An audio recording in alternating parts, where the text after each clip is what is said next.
Voici, je reviens bientôt et ma rétribution est avec moi pour rendre à chacun selon ses œuvres. Bien-aimé, Jésus revient bientôt. Regarde ta vie. Si tu n'as pas encore donné ta vie à Jésus, c'est le moment de le faire. Car vivre sans Jésus, c'est mourir tous les jours. Mais dans ce procès-là, il y avait aussi un homme, l'avocat, qui devait te défendre. Qui devait me défendre? C'était cet enfant qui était né.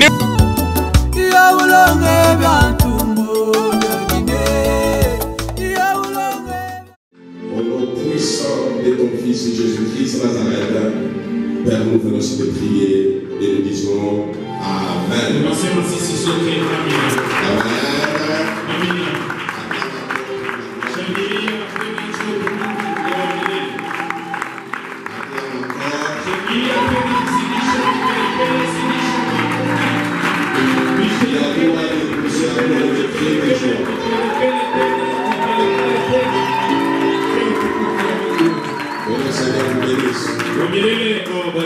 Que mon Dieu vous bénisse.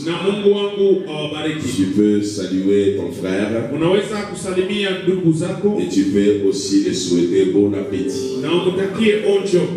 C'est un moment merveilleux où nous voulons maintenant écouter la parole. Souhaite donc bon appétit à ton frère. Souhaite bon appétit à ta soeur. Nous allons maintenant nous tenir debout parce que c'est le moment de la lecture de la parole du Seigneur. Est-ce que tu peux encore acclamer?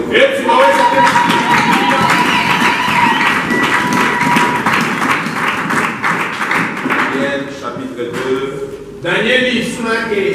Nous allons lire à partir du verset 31. Daniel chapitre 2. Nous lisons à partir du verset 31 dans le nom puissant de Jésus. Amen. Ô roi, tu regardais et tu voyais une grande statue. Cette statue était immense et d'une splendeur extraordinaire. Elle était debout devant toi et son aspect était terrible. La tête de cette statue était d'or pur. Sa poitrine et ses bras étaient d'argent. Son ventre et ses cuisses étaient d'airain. Ses jambes de fer, ses pieds en partie de fer et en partie d'argile. Tu regardais lorsqu'une pierre se détacha sans le secours d'aucune main, frappa les pieds de fer et d'argile de la statue et les mit en pièces. Alors le fer, l'argile, l'airain, l'argent et l'or furent brisés ensemble et devinrent comme la balle qui s'échappe d'une aire en été. Le vent les emporta et nulle trace n'en fut retrouvée. Mais la pierre qui avait frappé la statue devint une grande montagne et remplit toute la terre. Voilà le songe. Nous en donnerons l'explication devant le roi. Parole du Seigneur.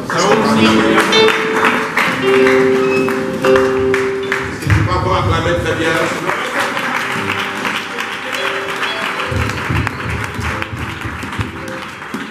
Que mon Dieu vous bénisse. Shalom, peuple de Dieu. Ce matin, nous voulons encore vous parler de la parole du Seigneur. Le message de ce matin entre dans le cadre du combat spirituel. Parce que je sais que lorsque une année s'achève et une autre année commence, généralement il y a un combat.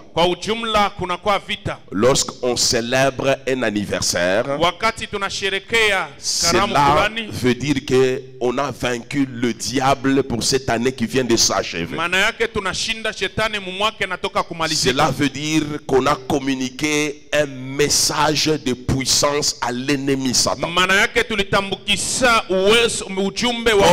L'ennemi ne s'avoue jamais vaincu. L'ennemi cherchera à riposter pour vous prouver que réellement il existe encore. Lorsqu'une année s'achève, c'est-à-dire tu as vaincu. Et lorsqu'une année commence, vous devez savoir que le combat aussi commence. Nous avons célébré le dimanche passé notre 6e anniversaire. C'est-à-dire pendant 6 ans, nous avons vaincu. Nous avons vaincu ensemble avec Jésus. Pour cette année nouvelle qui vient de commencer, pour la vision que Dieu a donnée à cette église, nous devons aussi nous armer davantage afin de gagner encore.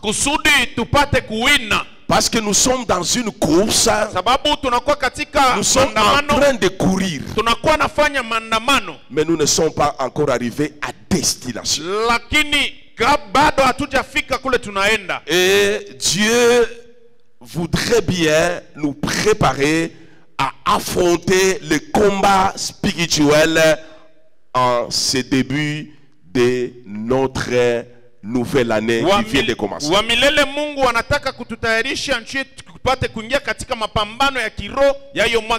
Voilà pourquoi ce matin nous allons parler du combat spirituel. Alléluia. Donc le message du temps de la fin, c'est aussi un message du combat spirituel. Parce que vers le temps de la fin, la parole de Dieu nous dit que le diable, il est animé d'une très grande colère. Pourquoi le diable est animé d'une très grande colère? Parce que lui a la notion du temps. Le diable, il connaît aussi la prophétie. Ce qui est écrit dans les livres de Daniel, c'est connu dans le monde des ténèbres. Ce qui est écrit dans les livres d'Apocalypse concernant la fin du règne du diable, c'est connu aussi dans le monde spirituel du diable. Voilà pourquoi il est animé d'une très grande colère. Parce qu'il sait qu'il ne lui reste que peu de temps. Il a peu de temps seulement. Voilà pourquoi le diable ne va jamais vous laisser tranquille. Si vous êtes à l'aise dans la vie spirituelle, le diable, lui, n'est pas à l'aise. Parce qu'il sait que bientôt son règne prendra fin. Bientôt il sera lié, il sera jugé et jeté dans les temps de feu. Alors le diable prend toutes les dispositions pour ne pas mourir seul. Il cherche des victimes qui doivent être jugées ensemble avec lui. Alléluia. Amina. Ce matin, je vous prépare à un grand combat. Parce que le début d'une année coïncide toujours avec le combat. Ce que vous avez fait le dimanche passé, ça n'a pas enchanté tout le monde. Le monde spirituel était alerté.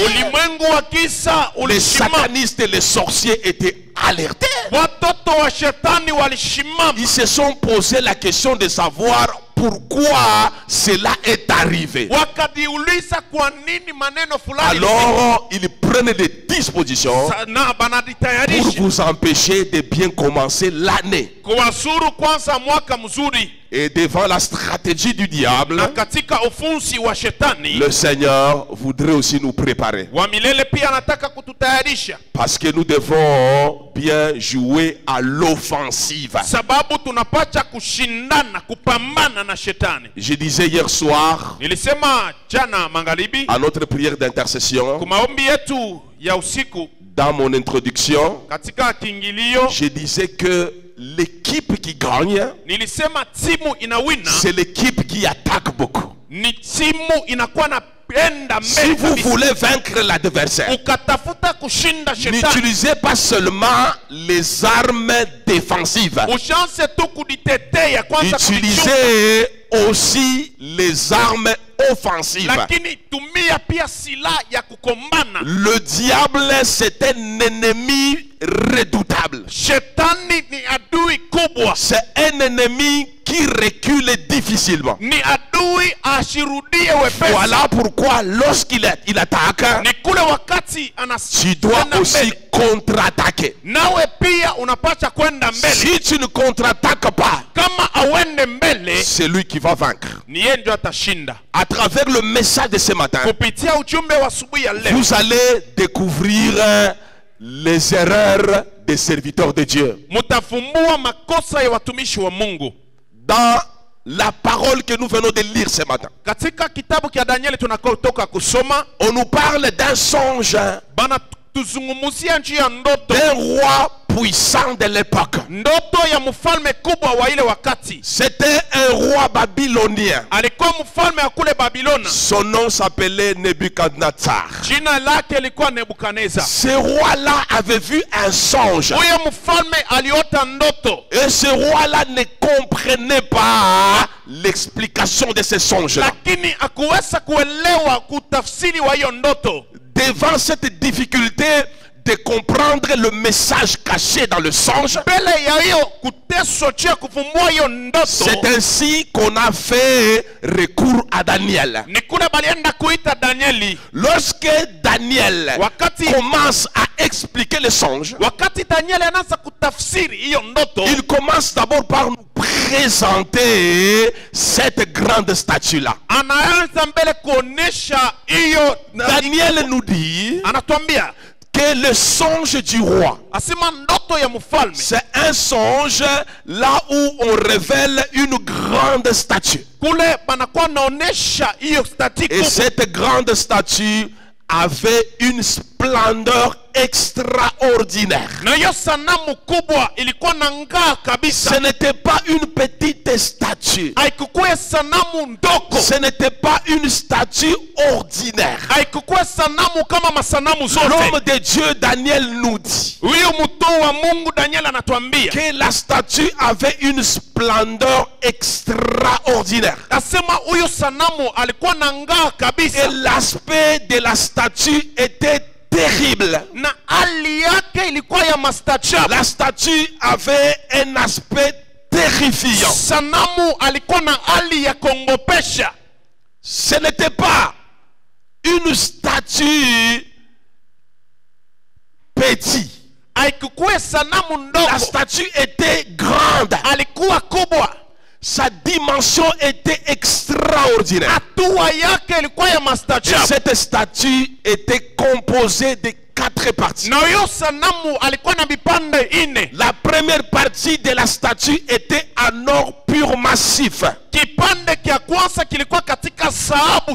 C'était la tête de la statue. Elle était en or massif. Et c'était de l'or pur. La deuxième partie de la statue, c'était en argent. La poitrine de la statue et les mains de la statue étaient en argent. La troisième, je ne sais pas, argent, c'est quoi? Feza. Ok. Est-ce qu'on peut acclamer pour la gloire de Jésus? Technicien, veuillez bien arranger mon micro. Le retour me dit que mon micro pose problème. La troisième partie de la statue, c'était un airain. L'airain c'est quoi? C'est Shaba. Alléluia. Amina. La troisième partie de la statue était un airain. Et la quatrième partie était en fer. Toutes les quatre parties de la statue étaient en métal. Lorsque vous regardez cette statue-là, ce n'était pas une statue en argile. Ce n'était pas une statue en bois. Ce n'était pas une statue en plâtre. Ce n'était pas une statue en ciment. Mais une statue métallique. Il y avait des métaux précieux qui entouraient cette statue-là. Et toutes les parties avaient une signification.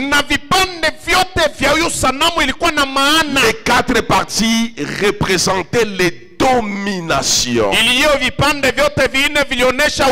suis venu vous parler du combat spirituel. Je dois beaucoup insister sur les dominations. La partie en or, c'est une puissance terrible qui doit combattre la maison de Dieu. Bien-aimé dans le Seigneur, pour chaque civilisation, pour chaque époque, le monde des ténèbres prépare toujours une domination dans le monde spirituel pour combattre les enfants de Dieu. Dans le message de tout à l'heure, nous allons comprendre à travers cette révélation comment le diable combat l'église de Dieu à travers les générations. Je me rappelle le jour où Moïse a combattu Amalek dans le désert. Amalek, ce jour-là, était vaincu. Mais Moïse a prononcé un discours prophétique. Il a dit ceci, que comme la main s'est levée sur le trône de l'Éternel, comme la main d'Amalek est levée contre le trône de l'Éternel, il y aura guerre contre Amalek de génération en génération. Ça veut dire quoi? À l'époque de tes grands-parents, l'ennemi était là pour combattre ta famille. À l'époque de tes parents, l'ennemi était toujours là pour combattre la destinée de ta famille. À ton époque aussi, l'ennemi est toujours là pour combattre ta destinée. À l'époque de tes enfants et des arrière-petits-enfants, le diable sera là pour combattre. Parce qu'il est écrit, il y aura guerre de l'Éternel contre Amalek de génération en génération. Amalek symbolise la puissance des ténèbres. Amalek symbolise la puissance de Satan. Bien aimé, la vie chrétienne, c'est une vie de combat de génération en génération. Donc un chrétien, c'est un soldat du Christ. Ni askari wa Kristo. La vie chrétienne, Maisha kikristo c'est une vie de combat. ni maisha ya vita. Voilà pourquoi ce matin, Nikola asubuhi ya leo, Dieu veut nous exercer au combat spirituel. Mungu anatafuta kutuingiza katika mazoezo ya vita. J'ai toujours dit Mina kwaka nasema que hivi, la méthode de Dieu, c'est l'homme. ufunzi wa Mungu ni mtu. Si vous refusez de combattre, Ukikatae kukombana, Dieu ne combattra jamais pour Mungu vous. ashitashuka kukombana pafashi yako. Si tu refuses de combattre, Ukikatale kufanya vita, tu vas perdre. utapoteza. Et Dieu aussi ne fera rien. Mungu pia atafanya kitu. Mais si tu décides Lakini ukichukua mpango d'entrer en guerre contre Amalek, ingia mumvita na Maleki, Dieu sera derrière toi Mungu atakuwa nyuma et zako tu vas vaincre Amalek. na utashinda Amaleki. Alléluia. Amina. Alors cessons de pleurer Mwache kulia lorsqu'il y a un événement wakati kunakuwa mambo fulani satanique qui se lève dans votre vie. ya kishetani na shimama maisha Tu yako. dois engager un combat Inapacha uanze vita et Dieu sera derrière toi. na Mungu atakuwa pamoja C'est nawe. alors que tu gagneras la victoire. Ni kule utapata ushindi Devant les difficultés de la vie, mbele ya ça ne mateso ya sert à rien de pleurer. maisha. Apacha kulia, Nous sommes des soldats. tunakuwa askari. Un vrai soldat ne pleure pas. Askari wa kweli aliwezi Un kulia. vrai soldat, Askari wa kweli il entre sur le champ de bataille anaingia katika kiwanja cha après vita, avoir affûté les armes kisha kuchongola et il silaha déclenche les hostilités. na anaingia ndani ya vita. Église Mission du Salut de la foi, Kanisa ya wokovu Dieu na imani, voudrait que vous puissiez, Mungu anapenda en ce début d'une nouvelle année qui vient de commencer, mwi mwanzo ya mwaka que vous nataka kwanza puissiez prendre conscience muchukue zamiri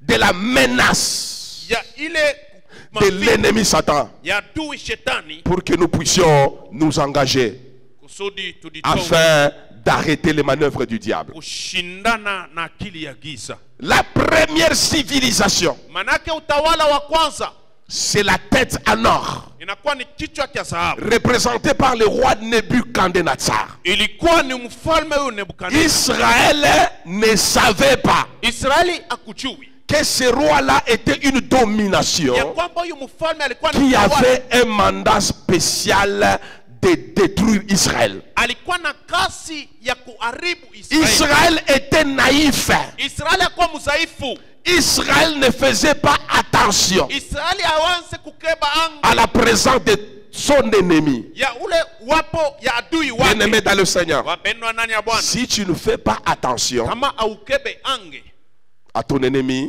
ya adui mais zako, l'ennemi lui te prend au sérieux. adui anakuwa anakuchukua ndani ya Nabuchodonosor, c'était un danger permanent pour Israël. Nebukadneza alikuwa hatari iko pale. Les satanistes, les sorciers sont un danger permanent pour nous les chrétiens. Inakuwa ni hatari kubwa kwetu La sisi wa parole de Dieu nous dit neno ya Mungu inasema que nous ne combattons pas asema atupike mvita contre la chair et le sang, na mwili wala mais damu, nous combattons contre les dominations, lakini tunakuwa napika vita contre na les utawala, principautés, ile utawala contre les princes de ce monde de ténèbres ba wale watawala et wa les giza, esprits méchants dans les lieux célestes. na hiyo mapepo chafu ndani ya Ces ulimwengu. esprits méchants existent. Hiyo mapepo Les inakuwa dominations existent. mautawala pia iko. Si vous ne les prenez pas au sérieux, Kama nini ya mjui, eux vous prennent au sérieux. wao wanawachukua Ils kweli, vous attaqueront. Vous watawashambulia, serez humiliés avec Bible à la main. mutasarauliwa na Biblia À mumikono. l'époque du roi Nebuchadnezzar, Wakati wa mfalme les Nebukadneza, complots étaient montés contre Israël. mashauri ilitungwa juu ya Israeli. Israël, Israël. c'est le premier-né de Dieu. Ni msaliwa wa kwanza wa Mungu. Dieu lui-même l'appelle. Mungu peke yake anamuita Israël, c'est mon fils. Israeli ni mwana wangu. Lorsqu'il avait demandé à Moïse Wakati aliomba Musa d'aller voir Pharaon, kwenda kumwona Farao, il a donné à Moïse un message précis. anamupatia ujumbe na Va dire au Pharaon wendo kamwambie Farao qu'il libère mon premier-né. ache huru wazaliwa wangu. Israël, c'est le premier-né de Ni Dieu. mzaliwa wa kwanza wa Mungu. Mais à l'époque du roi Nebuchadnezzar, Lakini mwakati ya mfalme il Nebukadneza n'avait pas peur du premier-né de Dieu. Bien aimé dans le Seigneur, si vous êtes le premier-né de Dieu, si vous occupez une position privilégiée dans la maison de Dieu, si vous occupez la position privilégiée dans la présence de Dieu, alors vous devez vous prendre au sérieux. Pendant que il était écrit que Israël est le premier-né de Dieu, mais Israël ne s'était pas comporté comme le véritable premier-né. Le premier-né, c'est un héritier. L'héritier, il est préparé pour gérer. L'héritier est préparé pour succéder au trône. L'héritier, c'est un prince. Un prince, c'est une qualité. Un prince, c'est une responsabilité. L'église du Seigneur, nous devons être responsables. Dieu nous prépare à de grandes responsabilités. La vision que Dieu nous a donnée, c'est une vision de responsabilité. Dieu vous a déjà qualifié pour porter l'étendard du nom de Jésus à travers le monde. Alors Dieu attend de vous quelque chose. Si vous ne voulez pas assumer, ça ne sera pas le problème du Seigneur. Nous allons, bien aimer dans le Seigneur, perdre devant l'ennemi Satan. À l'époque du roi Nebuchadnezzar, Israël adorait dans le temple. Bien aimé dans le Seigneur, dans mes précédentes prédication, je vous ai toujours dit que le temple en Israël était sacré. On ne pouvait pas toucher au temple. Le temple était sacré. Mais ce qui faisait le caractère sacré du temple, c'était l'attitude des gens qui travaillaient au temple. C'était l'attitude des sacrificateurs et des lévites. Si dans le temple nous avons des sacrificateurs et des lévites qui sont légers, le temple ne sera plus sacré. À cette époque, les sacrificateurs étaient légers. Quand bien même le temple était sacré, l'ennemi est entré pour détruire le symbole du judaïsme de l'époque.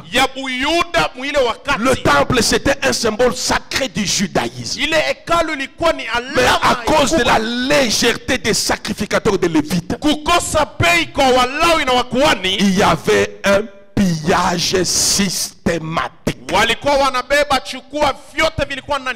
Toutes les ustensiles en or qui étaient dans le temple ont été pillés. Tous les murs ont été écroulés. Les lieux très saints étaient renversés. Le saint des saints était complètement détruit. Le nom d'Israël ne signifiait plus rien. Parce que les gens n'avaient pas soutenu ce nom-là qui était sacré. Bien aimé dans le Seigneur, je vous ai toujours dit que le diable n'a pas peur du nom Église Mission du Soleil de la Foi. Il n'a pas peur de ce nom-là. Le diable n'a pas peur du nom du pasteur Faustin. Il n'a pas peur du nom ancien. Il n'a pas peur du nom diacre. Ce qui effraie le diable, c'est notre qualité spirituelle. C'est la spiritualité dans l'église Mission du Salut de la Foi qui effraie le diable. C'est la spiritualité du pasteur Faustin qui effraie le diable. Ni kiroho ya pastori Faustin C'est la spiritualité des serviteurs et servantes de Dieu qui effraie le diable. Ni kiroho ya watumishi na wajakazi wa Ce Mungu. temple-ci, ça ne ferait pas Satan. Hii kanisa iongopeshe shetani. Même si nous sommes en train de construire un grand temple, Hata kama tunakuwa na jenga hekalu ça ne ferait pas Satan. haimwongopeshe. Mais ce qui fait peur au diable, Kinamwongopesha shetani c'est ce qui est en vous. ni ile kinakuwa ndani yenu. Celui qui est en vous là, Ule ko ndani yenu. l'homme intérieur, Ule mtu wa ndani c'est celui-là ni ule qui fera trembler Satan. atamutetemesha Est-ce qu'on peut shetani. acclamer pour la gloire de Dieu? Shangilia tena mchina la Yesu Kristo. Nous sommes à la deuxième puissance, deuxième domination. Tunakuwa katika utawala wa pili. Après la domination de Nabucodonosor, Kisha utawala wa il y a Nebukadneza la domination du roi Cyrus. kunakuwa utawala wa mfalme wa Suria. Sous cette domination-là, Chini ya hiyo utawala il y a un homme qui a pris la responsabilité. kuko mtu alichukua madaraka. Cet homme-là, c'est Néhémie. Huyu mtu ni Nehemia. Néhémie, ce n'était pas un simple serviteur. Nehemia kukuwa mtumishi saa bote. Néhémie, c'est le prototype d'un serviteur qui est spirituel. Analinganishwa na mtumishi ule anakuwa kiroho. Bien-aimé dans le Seigneur, Wapendwa ndani ya Bwana, je vous ai dit que ninawaambia les 4 parties de la statue vipande ini vya sanamu signifient 4 dominations. vinamaanisha bufalme ine, Et chaque domination na kisha a une mission contre l'église de Dieu. inakuwa na kasi juu ya kanisa la Mungu. Mais lorsque nous arrivons à la deuxième domination dirigée par le roi Cyrus, Katika utawala wa pili unaongozwa na huyu mfalme wa Suria. curieusement, nous nous rendons compte tunaona que le roi Cyrus, ya kwamba huyu mfalme quand bien même c'était une domination, hata kama alikuwa mfalme, ce roi-là était incapable d'arrêter l'initiative d'un seul homme. akuweza kama kushimamisha kasi ya mtu moja. Alléluia. Amina. Vous savez, dans l'église mission du Seigneur de la Unajua Paix, mukanisa yetu si tout le monde refuse kama bote banakatala de servir Dieu de tout cœur, kutumikia Mungu na moyo wote, Dieu a besoin d'un seul Mungu homme. anahitaji mtu mmoja bure. S'il y a seulement une personne Kama kukutupaka ule mtu qui accepte de se tenir à la prière, kushimama de chercher la véritable face de Dieu, kutafuta uso wa kweli wa Mungu à partir d'un seul homme, kupitia mtu mmoja tu, Christ peut bénir toute l'église. Kristo anaweza kubariki kanisa À yote. partir de l'engagement d'une seule personne, Kupitia kujitoa kwa mtu mmoja, Dieu peut faire des miracles et des prodiges dans cette Mungu église. anaweza kufanya miujiza na Je vous ai maisha ya toujours kanisa. dit que notre Dieu, ce n'est pas un Dieu de la foule. Na kwa nakuambia kama Mungu Ce n'est ana pas Mungu un wa Dieu de la makutano. multitude. Ana Mungu ya wingi, C'est un Dieu de la minorité. ni Mungu ya bantu kiloko. Il cherche une seule personne. Mtu mmoja. À l'époque du roi Cyrus, Mwakati ya mfalme Suria Cyrus était une domination. alikuwa naye pia utawala. Mais l'engagement spirituel d'une seule personne Kujitoa kwa kiroho ya mtu a mmoja influencé positivement la vie de l'église. inafuta maisha ya kanisa Par yote. Néhémie, Kupitia Nehemia, Dieu Mungu a touché le cœur de cette domination-là. aligusa moyo ya ile utawala. Par Néhémie, Kupitia Nehemia, la muraille de Jérusalem qui était renversée. ukuta wa Yerusalemu Par ulianguka. Néhémie, Kupitia cette Nehemia, muraille a été reconstruite. ukuta ilijengeliwa. Par Néhémie, Kupitia Nehemia, la réputation du temple kavumu ka qui hekalu était bafouée, ilikuwa yenye kusarauliwa. cette réputation fut restaurée. Ile kavumu ikarudia. Bien-aimé, Dieu cherche un homme dans cette église. Mungu anatafuta mmoja tu. Dieu cherche une femme dans cette église. Mwanamke tu mmoja bure mkanisa. Dieu n'est pas impressionné par la présence de nous tous qui sommes là. Mungu ashishangashake na wingi wa watu. Il cherche une seule personne Mtu mmoja bure capable de soutenir le ministère du pasteur Faustin. anaweza kusaidia huduma ya Une pastor. seule personne Mtu mmoja capable de soutenir la mission que Dieu a donnée au pasteur Faustin. anaweza kusaidia kazi ambayo Mungu alipatia Si pastor. cette personne-là se lève, Kama ule mtu anashimama, et votre pasteur réussira la mission. kweli pastori wenu atashimama. L'église réussira la mission. Kanisa taweza kazi. Ce matin, Asubuhi ya leo Dieu est à la recherche recherche de cette personne-là. Il est à la recherche de cette personne. À l'époque du roi Cyrus, il a cherché une seule personne. Il a trouvé Néhémie. Il a trouvé Néhémie. Lorsque je prêche sur le leadership, j'ai toujours dit ceci, que le leadership chrétien est rare. Même dans la vie de Lubumbashi, rares sont des véritables leaders spirituels chrétiens. Le fait de trouver beaucoup de pasteurs, beaucoup de bishops dans la ville, cela ne veut pas dire que nous avons des leaders. Nous pouvons avoir beaucoup de pasteurs, peu de leaders seulement. Beaucoup d'anciens, peu de leaders seulement. Beaucoup de diacres, beaucoup de serviteurs, beaucoup de servantes de Dieu, mais peu de leaders seulement. Parce que le leadership spirituel est très compliqué à cause de ses exigences. Un leader spirituel, c'est un leader qui doit se laisser guider par Dieu et par Dieu seul. J'ai aimé le message du dimanche passé. On nous a parlé de la vie du sacrifice. Alléluia. Amen. L'une des caractéristiques principales d'un véritable leader, c'est la vie des sacrifices. Et le sacrifice d'un leader, c'est un sacrifice permanent. Alléluia. Néhémie, c'était un leader qui avait consenti des sacrifices permanents. Un leader, ce n'est pas celui qui vient. Le jour de l'ordination, il est là à 8 heures. Après l'ordination, il vient à 9 heures. Non, ça c'est pas un leader. Ça c'est un simple serviteur. La vie d'un leader, c'est une vie de sacrifice permanent. Dieu, pour cette année nouvelle qui commence, dans le cadre de la mission qu'il a donnée à l'église mission du salut de la foi, il a besoin d'un seul leader, d'une seule personne capable de payer le prix et de manière permanente.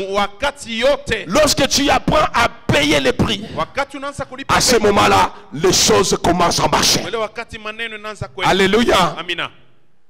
Alléluia. Est-ce que tu peux acclamer pour la gloire de Jésus?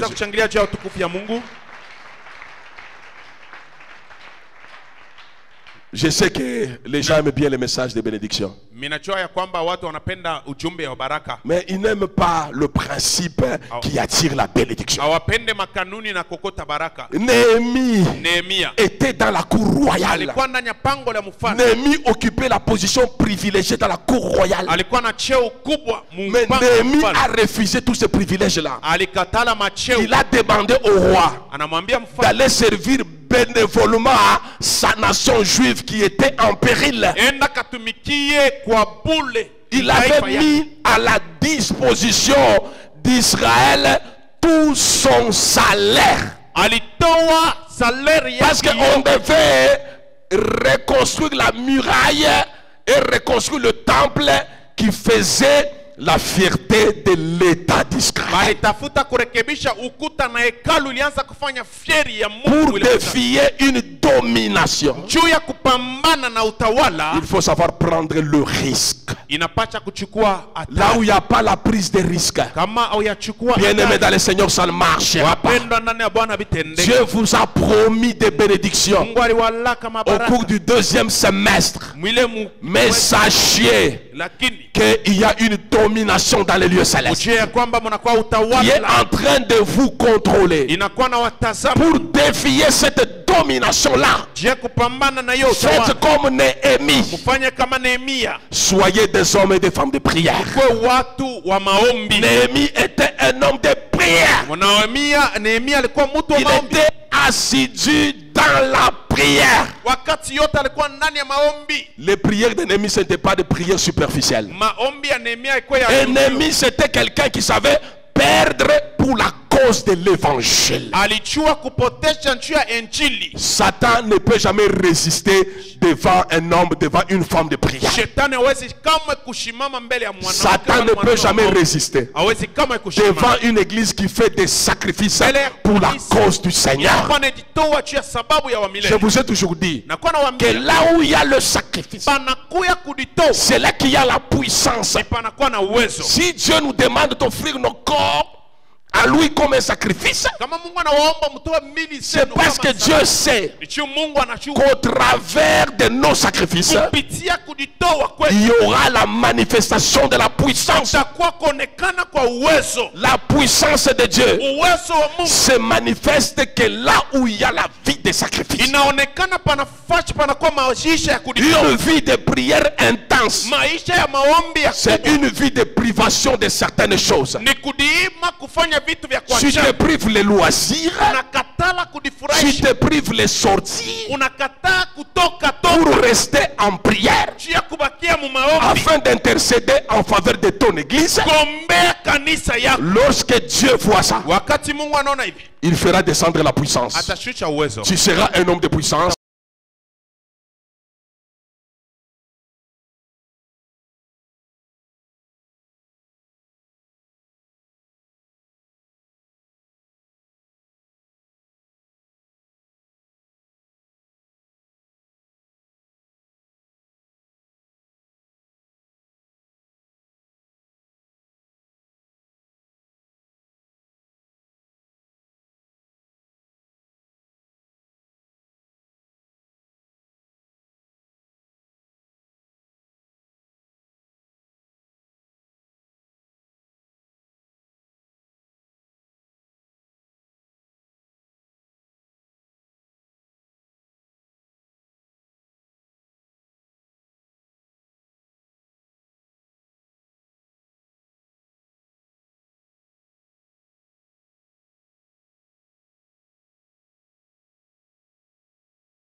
N'a jamais été la facilité. Si le christianisme était la facilité, je vous aurais déjà dit ça. Le christianisme, c'est une vie très compliquée.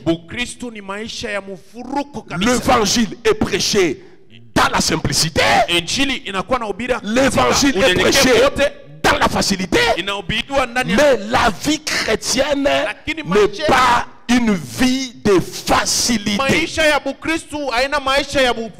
C'est une vie de conformité à la doctrine de Jésus. Se conformer à la doctrine de Jésus, ça n'a jamais été facile. Lorsque on nous a parlé du sacrifice vivant, les dimanches passés, on nous a dit que lorsque vous donnez votre vie à Jésus, ce n'est plus vous qui décidez. Qui sort de votre vie. Ce n'est plus vous qui décidez sur votre horaire, sur votre programme du jour, mais c'est Jésus qui décide. Si Jésus vous dit que dans mon programme à moi, le culte commence à 8h30, vous devez vous plier à ce programme-là. Vous n'allez pas présenter le dossier du froid ou de l'eau qui manque au robinet. Mais vous devez vous arranger. L'eau au robinet ou pas, l'eau chaude ou l'eau froide, lavez-vous Dieu vous attend au culte à 8h30. C'est une vie de conformité à la parole de Jésus. C'est une vie de conformité à la doctrine de Jésus. Ce n'est plus vous qui décidez du sort de votre vie, mais c'est Jésus qui décide. Alléluia. Si Jésus dit, ce travail-là, la moitié de ton salaire c'est pour moi, tu n'as pas à polémiquer avec Jésus. Il a dit la moitié de ton salaire c'est pour lui. Vous exécutez. C'est ça une vie de sacrifice. C'est ça un corps qui est entre les mains de Jésus. Alléluia. On nous a dit dimanche passé qu'un sacrifice qui est entre les mains du Seigneur, c'est un sacrifice qui doit perdre la tête. Lorsque tu perds la tête, tu ne sais plus maintenant réfléchir. C'est Jésus qui réfléchit à votre place. Tu ne sais plus raisonner trop. C'est Jésus qui raisonne à votre place. Aujourd'hui, nous avons des brebis qui raisonnent trop. Ils cherchent trop de facilité dans les choses de Dieu. Eux-mêmes se cherchent le chemin pour arriver à destination. Voilà pourquoi nous retombons facilement dans les mêmes erreurs que Israël à l'époque d'Alexandre le Grand. Comme nous cherchons la facilité, comme notre tête n'est pas encore coupée, alors nous sommes tous à la recherche du bonheur sur la terre. Nous sommes tous à la recherche de la prospérité. Tout le monde cherche l'élévation. Tout le monde court derrière le luxe. Tout le monde court derrière le succès. Mais vous êtes déjà mort. Vous êtes déjà décapité. D'où vous vient encore cette idée-là de promotion? Avant la promotion, ce n'est pas mauvais. Mais attendez que la promotion vienne de Jésus. C'est Jésus qui décide sur votre sort. Avoir l'emploi, ce n'est pas mauvais. La parole de Dieu nous dit qu'il ne travaille pas, ne mange pas non plus. Mais ne cherchez pas à faire de n'importe quoi pour attraper le boulot. Attendez le moment de Dieu, le moment convenable, le moment fixé par Dieu. Dieu lui-même va vous donner les boulots. Est-ce qu'on peut acclamer pour la gloire de Jésus?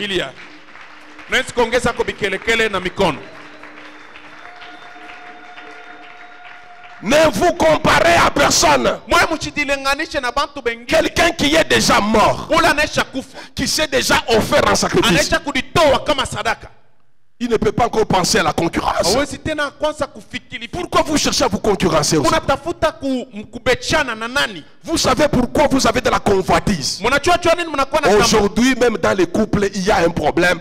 Parce que les gens, ils ont encore de la convoitise de la chair.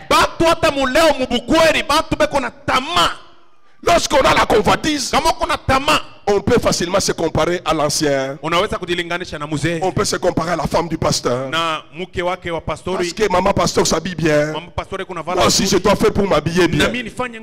En plus du moyen que le pasteur a, maman pasteur travaille dans une bonne entreprise. La première régie financière du pays. C'est là qu'elle travaille. Tu vas te comparer à elle comment? Tu vois la convoitise charnelle, comment elle nous amène à la dérive. C'est ce qui s'est passé à l'époque d'Alexandre le Grand. Les Juifs, à la recherche du bonheur, ils sont tombés dans l'idolâtrie. Les pasteurs, les hommes de Dieu, à la recherche des succès, à la recherche de la foule, à la recherche des grands partenaires. Beaucoup de pasteurs sont tombés dans l'idolâtrie. Beaucoup sont tombés dans la magie. Beaucoup sont dans l'occultisme. spiritisme.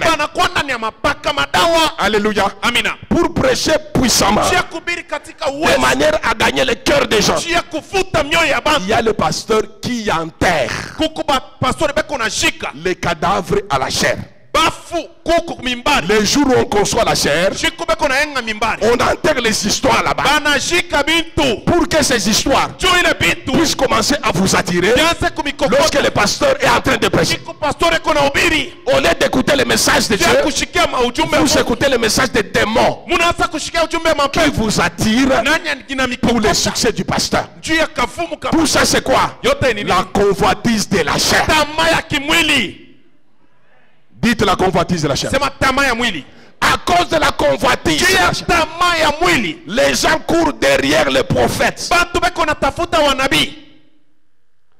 L'onction, vous l'avez déjà. Le jour où vous avez reçu Jésus comme Seigneur et Sauveur, ce jour-là, le Saint-Esprit est venu habiter en vous. Le Saint-Esprit vous l'avez. L'onction c'est quoi? C'est la capacité surnaturelle que Dieu met en vous. Alléluia.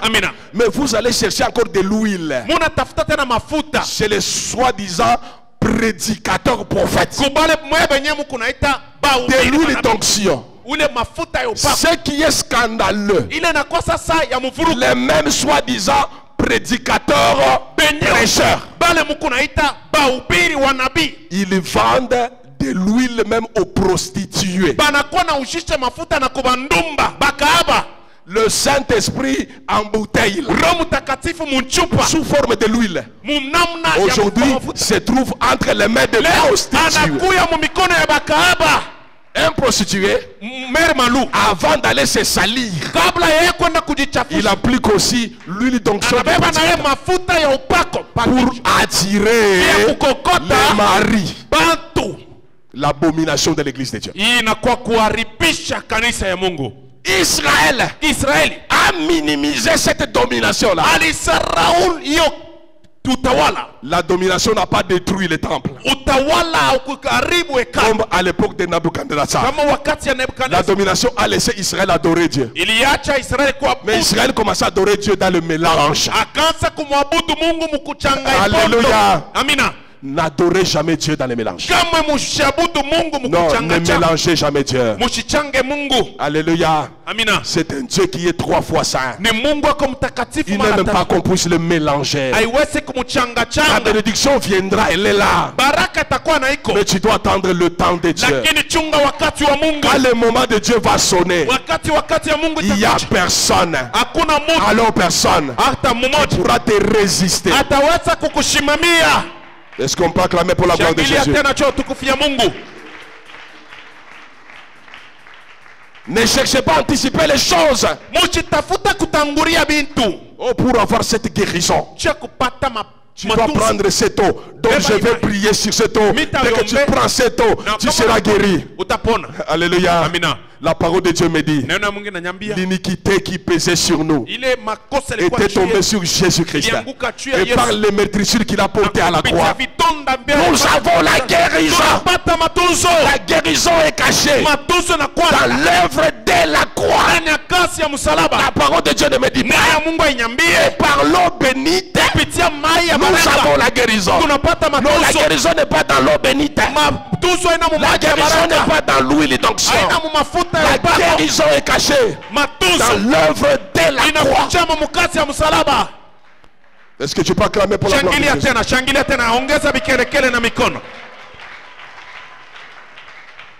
La 4e domination.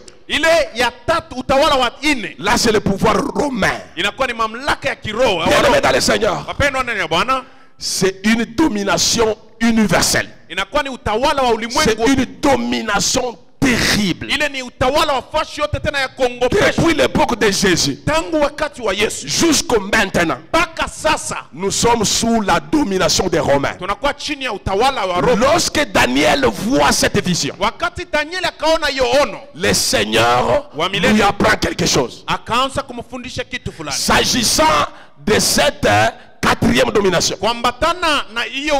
Le Seigneur lui dit que cette domination va disparaître, puis réapparaître et va subsister jusqu'à la fin des temps. C'est une domination terrible. Lui aussi, il vous laisse prier. Mais il multiplie les stratégies pour vous ridiculiser. Aujourd'hui, l'église est ridiculisée. Alléluia. C'est cette génération, cette domination qui avait pendu Jésus à la croix. Ce sont les Romains qui ont pendu Jésus à la croix. C'est cette domination qui a pendu Pierre, jambes en l'air, tête en bas, l'inverse de Jésus. C'est cette domination qui avait décapité Paul. C'est cette génération qui avait détruit Étienne. C'est cette domination qui a détruit Jérusalem en l'an 70. La parole de Dieu nous dit dans le livre d'Apocalypse que cette domination va subsister jusqu'à la fin. Cette domination va s'organiser sous forme de coalition des rois de différentes nations pour détruire l'église de Dieu. Bien-aimés dans le Seigneur, nous vivons le moment du temps de la fin. C'est un moment très compliqué. Pendant notre moment, ce qui s'est passé à l'époque du roi Nebuchadnezzar se passe à notre époque. Ce qui s'est passé à l'époque d'Alexandre le Grand se passe à cette époque. Et la domination de l'époque a aussi sa stratégie. Donc c'est une stratégie cumulée pour détruire l'église. Pourquoi la stratégie est cumulée? Parce que le diable sait qu'il ne lui reste que peu de temps. Alors toutes les armes sont mises à la disposition des satanistes pour nous détruire. Toutes les stratégies sont mises à la disposition du diable pour nous détruire. La première arme que l'ennemi a préparée pour détruire l'église, c'est le sexe. Dites le sexe. Alléluia. Aujourd'hui, dans notre génération, le sexe est utilisé de manière extraordinaire dans le monde des ténèbres pour détruire l'église. Dans notre génération, même le phénomène des maris de nuit et des femmes de nuit, c'est un phénomène récurrent qu'on trouve même chez les serviteurs de Dieu et les servantes de Dieu. Le problème c'est quoi? Il faut détruire l'église. Alléluia. Le temple bâtiment n'est pas attaqué. Voilà pourquoi Dieu peut nous bénir dans cette église. Nous pouvons construire une grande église, terminer même, inaugurer même, évangéliser et faire le plein. C'est possible. Mais ça n'inquiète pas le diable. Ce qui inquiète Satan, comme nous avons dit dans l'introduction de notre message, c'est ta spiritualité. L'ennemi s'arrange par tous les moyens pour polluer nos pensées. Alléluia. La parole de Dieu dit ceci: les fornicateurs. Je viens de l'expliquer. les adultères bale basharati beko et les impudiques. kisha bashari bale basharati bakubwa. Je vais expliquer. Mitasema C'est pas ce qu'il a dit. ana vile Ne vont pas hériter le royaume des cieux. abata riti ufalme wa Mungu. Vous savez, je vais expliquer le mot impudicité. Mitasema tu busharati. L'impudicité, c'est pas de la fornication. Aina tu kusharatika kwa bantu bengine. Alléluia. Amina. Il y a une différence entre la fornication, l'adultère et l'impudicité. Aujourd'hui, dans l'église de Dieu, beaucoup de gens sont devenus impudiques, mais sans être fornicateurs. Alléluia. Amina. Les gens sont devenus impudiques, mais sans être adultères. Or, la parole de Dieu est claire. Et les fornicateurs, et les adultères, et les impudiques, tous ne vont pas entrer dans le royaume des cieux. Vous êtes chrétien. Vous aimez suivre les films pornographiques. Est-ce que vous avez fait l'adultère? Non. Jamais. Est-ce que vous avez fait la fornication? Non. Mais vous êtes impudique. Pourquoi vous êtes impudique? Frère, le terme moucharati n'est pas non. Cherchez notre terme. Alléluia. Je crois en français, vous me suivez très bien.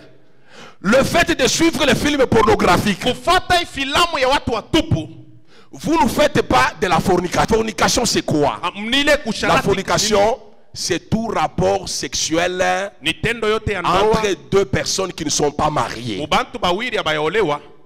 Un célibataire contre un célibataire. Lorsque vous vous accouplez, ça s'appelle de la fornication. Je précise bien les choses. Allez voir même dans les dictionnaires. L'adultère, c'est quoi? C'est toute relation sexuelle en dehors du mariage fait par les personnes mariées. Lorsque tu es marié et que tu fais un rapport sexuel en dehors du mariage, c'est ce qu'on appelle adultère.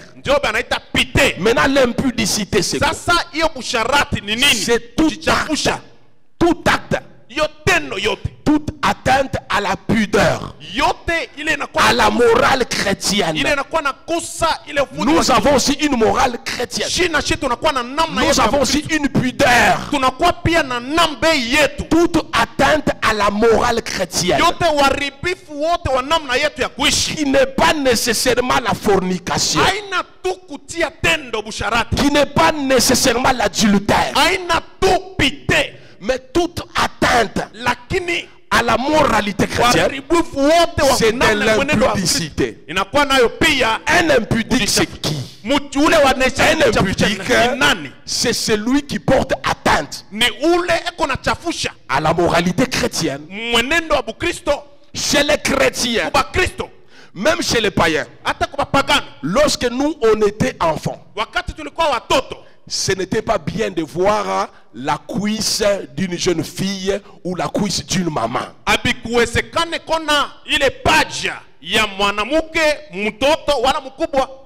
Aujourd'hui, lorsqu'on commence à porter les petites jupes, de manière à nous montrer les cuisses, la personne qui nous montre commet de l'impudicité. La personne a porté atteinte à la morale chrétienne. Les saints, chez nous, c'était sacré. On ne pouvait pas voir même les seins de nos mamans, même des jeunes filles. On ne pouvait pas voir. Ils s'habillaient de manière à protéger le sein. Le sein, chez nous en Afrique et dans l'église, ça fait partie des parties intimes. Lorsque vous exposez les seins au nom de la mondanité que vous appelez la mode, vous êtes impudique. La parole de Dieu nous dit, neno ya Mungu inasema les impudiques, wale wako na chafusha ils sont dans le même lot que les ivrognes, banakuwa munkunchi moya na walevi que les adultères, na wale wapite que les ravisseurs. wale Ils wanyang'anyi ne vont pas hériter le royaume de Dieu. hawataingia ufalme wa Mungu. La domination de Rome, Utawala wa Kiroma c'est une domination qui comprend les Écritures. ni utawala unaelewa Cette maandiko, domination vous laisse aller à l'église, inawaacha niendeni mukanisa, mais lakini on vous influence par la mode, wanawafuta munamna ya kuvaa, par les séries télévisées, namna ya kuchafusha par kanisa. les émissions spécialisées de Kim Kardashian. Mwile ba Kim Kardashian, Vous voyez comment elle s'habille sexy. munaona vile bako navala kuacha vyote Vous avez washi, tendance à vous habiller aussi sexy. na mwe munaanza kuvala sabo, Dans l'entretemps, vous touchez à la pudeur, munachafusha mwenendo, à la moralité chrétienne. mwenendo ya Bakristo. Alléluia. Amina. Lorsque vous vous habillez collant moulant, Wakati kuna vala unaisha kudilamata, oui, le collant moulant, unaanza kudivaa vyote vous viko vous habillez sexy. unavala namna ya kuonyesha Lorsque vitu. vous vous habillez sexy, Kama unavala vile vous attirez les regards des gens. batu bote banaanza kukuangalia. Alléluia. Amina. J'aime bien des fois les femmes témoins de Jéhovah. Wakati mingi nakuwa napenda hao watu Des fois j'aime bien les femmes branamistes. na babranamiste Ils babinti ne s'habillent pas collant moulant. abavalake sa vile tu kunavala leo. Lorsque vous vous habillez collant Kama moulant unavala vyote binakubamba, et que vous êtes une femme, une fille, kisha kubinti huku vous mwanamke, exposez votre corps. mwili yenu yote tunaanza Or, kuiona votre corps est le temple du sa vile Saint-Esprit. mwili yenu ni hekalu la Lorsque Roho le Mtakatifu. temple du Saint-Esprit Roho ya Mungu commence à attirer les regards des hommes, inaanza sasa vous kukokota, êtes classé dans la catégorie des impudiques. unakuwa kubale banakuwa na Oh, les chafusha, impudiques n'entreront pas dans le royaume banakuwa na des cieux. chafusha, bataingia ufalme wa Mungu. Est-ce que tu peux acclamer pour la gloire de Dieu? Shangilia tena mchina la Yesu Kristo. Lorsque nous parlons de la sainteté, Kama tunasemea cha utakaso, nous voyons souvent la fornication wakati et mwingine l'adultère. tunaona tu ile fornication na adultère. Alléluia. Amina. Lorsque une fille ou un garçon te dit je suis saint, Kama binti anasema niko elle mtakatifu, dit cela par rapport à la fornication, par rapport à l'adultère. nasema yashi sharati kake yeye.